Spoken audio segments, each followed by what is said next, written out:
NTPC ने पहला notice हम लोग को 30/5/2025 को दिया, ठीक है। दूसरा नोटिस हम लोग को दिया है 10/6/2025 को, ये कागज हम आपको दे देंगे। और तीसरा नोटिस दिया है 20/6/2025 को, ये तीसरा नोटिस है हम। और जब चौथा नोटिस दिया तो ये बोलते हुए दिया, और सारा नोटिस सीबीए एक्ट के तहत मुआवजा निर्धारण करने से संबंधित है। सारा नोटिस में लिखा हुआ है कि सीबीए एक्ट के तहत मुआवजा निर्धारित करने के लिए आप आइए और मुआवजा निर्धारित करने में हमको सहयोग कीजिए। तो ये चौथा नोटिस जो मिला है उसमें ये बिल्डिंग डिवीजन से मुआवजा निर्धारित कर दिए। अब ये बिल्डिंग डिवीजन से मुआवजा निर्धारित करके यहाँ लिखते हैं कि हम ट्रिब्यूनल में आपके खिलाफ हम केस किए हैं, आप वहां पे जाके अपना मुआवजा लीजिए। तो फिर ये सोचिए कि बिल्डिंग डिवीजन कौन से राज्य के प्रपत्र में लिखा हुआ है कि बिल्डिंग डिवीजन को ये पावर है कि वो मुआवजा निर्धारण करेगा जाके, और वो भी कारखाना का। क्या कारखाना निरीक्षक नहीं है झारखंड में, उसका पद खत्म हो गया है? या कौन सा झारखंड सरकार में ये नियम है? मतलब ये अवैध तरीके से एनटीपीसी ने मुआवजा निर्धारण करा है। ये कागज आपको जरूरत होगा तो दे देंगे। अब ये कोर्ट के ऑर्डर है और ये कोर्ट का पिटीशन है जो हम नहीं, एनटीपीसी खुद ये फाइल किया है। और ये हम नहीं बोल रहे, ये एनटीपीसी खुद बोल रहा है कि हम जो भूमि अधिग्रहण है वो 24/6/2008 को किए हैं।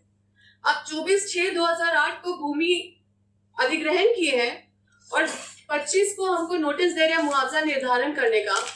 तो क्या इनको नहीं पता है कि हम पे कौन सा कानून लागू होगा, कि 2013 लागू होगा, 2013 का नया अधिनियम लागू होगा? तो हम कोर्ट गए, कोर्ट में हम केस नहीं किए, ट्रिब्यूनल कोर्ट में यही केस किए हमारे खिलाफ।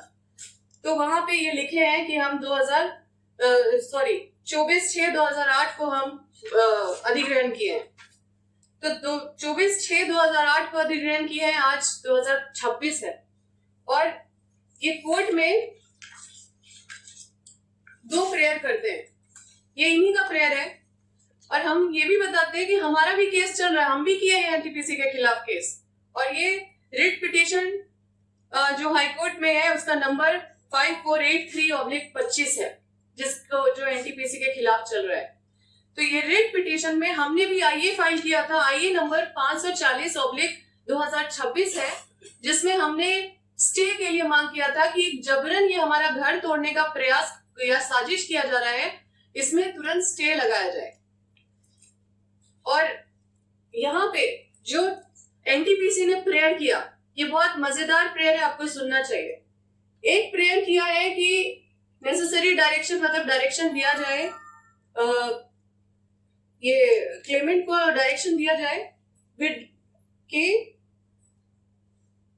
रिमूव द स्ट्रक्चर को रिमूव करने के लिए, और विड्रॉ द एफोरसेड कंप्लेंट केस।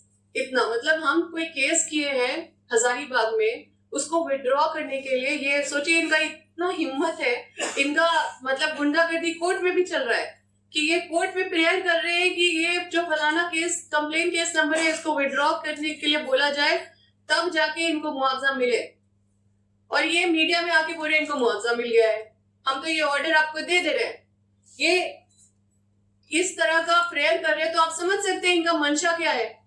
हम ये ऑर्डर शीट भी लाए आपके लिए, जिसमें ये डेट देखिए कि इतना तारीख को 16/7/25 को ये केस दर्ज किए हैं, और हम खुद 24 को हम प्रेजेंट हो गए हैं कोर्ट पे, और हम भी इनके खिलाफ हम फाइल किए हैं। और उसके बाद 13 तारीख को जब हम प्रोटेस्ट के साथ चेक लेने के लिए हमारे पार्टी गया, जब योगेंद्र साहू जी प्रोटेस्ट के साथ मतलब विरोध के साथ चेक लेने के लिए जब कोर्ट में गए, तो इन्होंने तुरंत एक उसी दिन पिटीशन डाला कि इनको चेक नहीं मिलना चाहिए, पहले ये केस वापस ले, पहला, और दूसरा कि अपना स्ट्रक्चर खत्म करे। और हमने जो हाई कोर्ट में स्टे के लिए प्रेयर डाला था उसका नोटिस उनको मिला, उसका नोटिस उनको मिला है, जवाब देने के लिए उनको जो तारीख मिला है वो 19/3/2025 को मिला। अब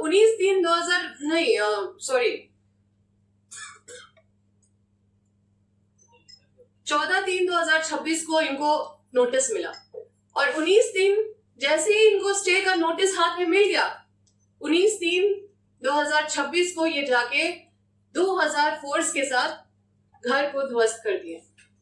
अब सोचिए कि इतना इनका जो इतना हिम्मत कहां से आया। कोर्ट में मामला चल रहा है, कोर्ट में इनको रिप्लाई फाइल करने के लिए बोला जा रहा है, कोर्ट में हमारा बहस के लिए पेंडिंग है मैटर, हमारा इनको भी ये भी आ रहे हैं, हम भी जा रहे हैं, और इसी मामले पे ये कोर्ट में चल रहा है। आप सोचिए कि जो हमारा संविधान का जो 14 अनुच्छेद है, जिसमें right to equality before law, मतलब कानून के नजर में सबको बराबर, और अनुच्छेद 21 जिसमें कहता है कि right to life and personal liberty, जिसमें कि हमको सम्मान से जीने का अधिकार है, और जब तक कि कोई न्यायिक प्रक्रिया नहीं हो तब तक हम मतलब हमारे जो स्वतंत्र जो अधिकार है उस पर कोई बाधा नहीं डाल सकता है।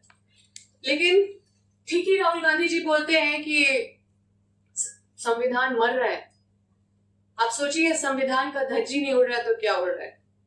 आप सोचिए कि जब तीनों जो अब तो चौथा स्तंभ है, लेकिन जब तीनों स्तंभ जब इस तरह से काम करने लगे तो ये संविधान का कहां ये संविधान है। आप देखिए कि इस तरह से जो कार्रवाई किया गया और जो इतने सारे फोर्स के साथ भेजा गया, हम अकेले गिने गाड़ी कम से कम 10-100 ठो गाड़ी होगा। अब वो जो नया जो गाड़ी निकला है, ऐसा लग रहा है मेरे ही लिए वो गाड़ी निकाला गया है और वहां पे भेजा गया है, और सारा सायरन बजा बजा के आप सोचिए कि अकेले एक महिला घर के अंदर है, और उसके बाद वो महिला को ऐसे नंगे पैर उठा के नाइटी में फोन छीन के एक भी सामान निकालने नहीं दिया गया, और सारा सामान को डैमेज कर दिया गया। मुश्किल से सिलेंडर, बोलने के लिए लोग बोल सकते हैं कि हम लोग कुछ सामान निकाले, सिर्फ सिलेंडर गैस निकाले और कुर्सी टेबल निकाले, बाकी जितना भी वैल्यूबल सामान था कम से कम 20-30 लाख का सामान पूरा डैमेज कर दिया गया है।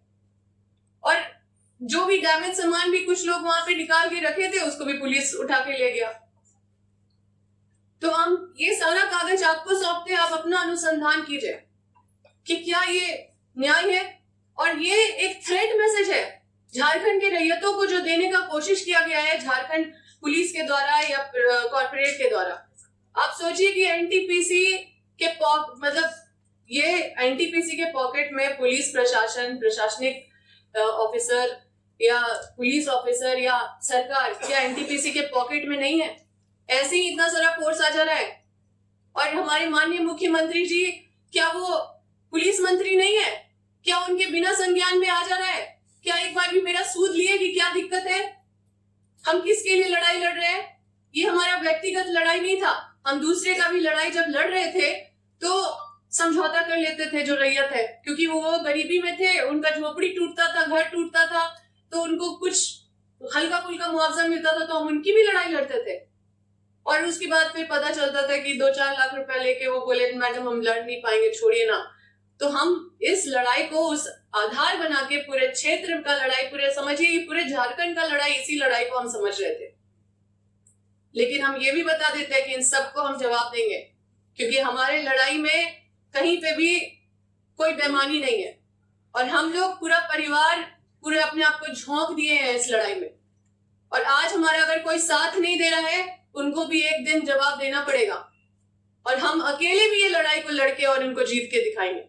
और ये जो कार्रवाई हुआ इसका घोर निंदा करते हैं, और हम आपको पार्टी के विषय में भी हम अलग से हम प्रेस कॉन्फ्रेंस करके मुख्यमंत्री जी की क्या हम इस पे हम चाहते हैं कि इस विषय को आप लोग अनुसंधान करके इस विषय को अलग रखिए, और इस विषय को क्लोज करके उसके बाद फिर आप दूसरे विषय पे आप हमसे दूसरा सवाल करिए। मुख्यमंत्री जी की क्या व्यवस्था क्या है कि आपके पक्ष में वो नहीं है और पुलिस प्रशासन आप पर कार्रवाई कर रहे है? क्यों विवश है? उनसे पूछिए, ये तो उनकी बात है, ये हमारी बात नहीं है। लेकिन हम आपके पास जो भी आए न्यायालय के दस्तावेज के साथ आए। अगर एनटीपीसी सही है तो इसी तरह से बैठ के न्यायालय का दस्तावेज लेके जो ट्रिब्यूनल कोर्ट हो या हाई कोर्ट का कोई भी ऑर्डर दिखा दे जिसमें उनको लिखा हुआ है कि जबरन वो मतलब हमारा घर तोड़ सकते हैं या जबरन वो पुलिस प्रशासन को लाके हमारा घर तोड़ देंगे। और उन्होंने न्यायालय से ये भी बात छुपाया है कि उन्होंने ऑलरेडी हमारा कारखाना तोड़ दिया है। उन्होंने कोर्ट से छुपाया है, कोर्ट में इस बात को पूरी तरह से छुपाने का कोशिश की है कि कारखाना वहां पे जो फैक्ट्री है पूर्व मंत्री योगेंद्र साहु जी का, उसको 1/8/2025 में ही ध्वस्त कर दिया गया बिना कोई नोटिस का।